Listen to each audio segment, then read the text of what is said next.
ذبح کے وقت کی کچھ احتیاطیں عرض کرتا ہوں۔ پہلے قربانی کی دعا سن لیجئے۔ قربانی کے جانور ذبح کرنے سے پہلے یہ دعا پڑھی جائے، انی وجہت وجہی للذی فطر السماوات والارض حنیفا وما انا من المشرکین، ان صلاتی ونسکی ومحیای ومماتی للہ رب العالمین لا شریک لہ وبذالک امرت وانا من المسلمین۔ اور جانور کی گردن کے قریب پہلو پر اپنا سیدھا پاؤں رکھ کر اب کہیں اللہم لک ومنک بسم اللہ اللہ اکبر، یہ پڑھ کر تیز چھری سے جلدی جلدی ذبح کر دیجیے۔ قربانی اپنی طرف سے ہو تو ذبح کے بعد یہ دعا پڑھی جائے، اللہم تقبل منی کما تقبلت من خلیلک ابراہیم علیہ الصلاۃ والسلام وحبیبک محمد صلی اللہ علیہ وآلہ وسلم۔ اور اگر دوسرے کی طرف سے قربانی کریں تو منی کے بجائے من کہہ کر اس کا نام لیجیے۔ قربانی کا وقت ہے 10ویں ذوالحجہ کے طلوع صبح صادق سے 12ویں کے غروب آفتاب تک، یعنی 3 دن 2 راتیں۔ ان دنوں کو کہتے ہیں ایام نحر، یعنی قربانی کے دن۔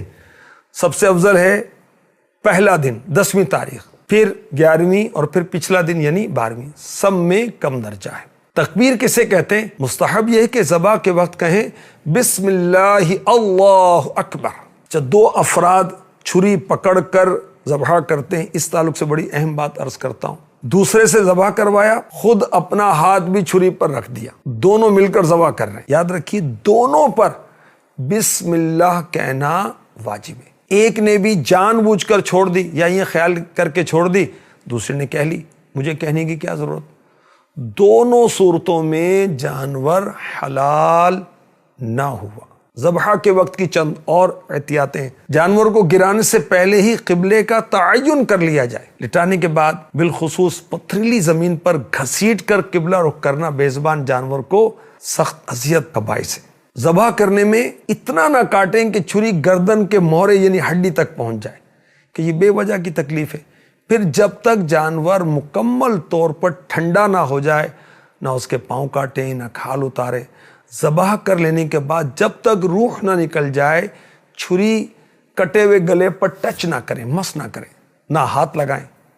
بعض گوشت فروش جلدی ٹھنڈا کرنے کے لیے ذبح کے بعد تڑپتے جانور کی گردن کی زندہ کھال ادھیڑ کر چھری گھونپ پر دل کی رگیں کاٹتے ہیں۔ اللہ اللہ اللہ۔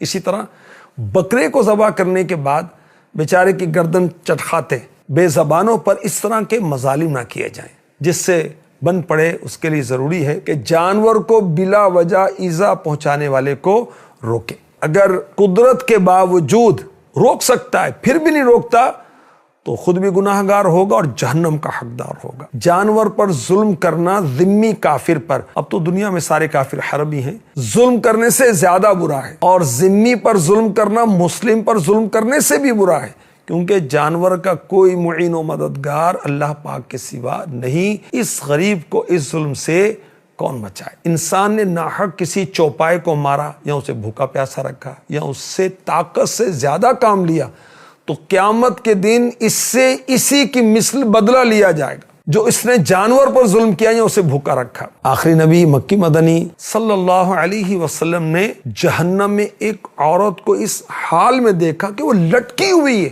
اور ایک بلی اس کے چہرے اور سینے کو نوچ رہی ہے اور اسے ویسے ہی عذاب دے رہی ہے جیسے اس عورت نے دنیا میں اس کو قید رکھا، بھوکا رکھ کر اسے تکلیف دی تھی۔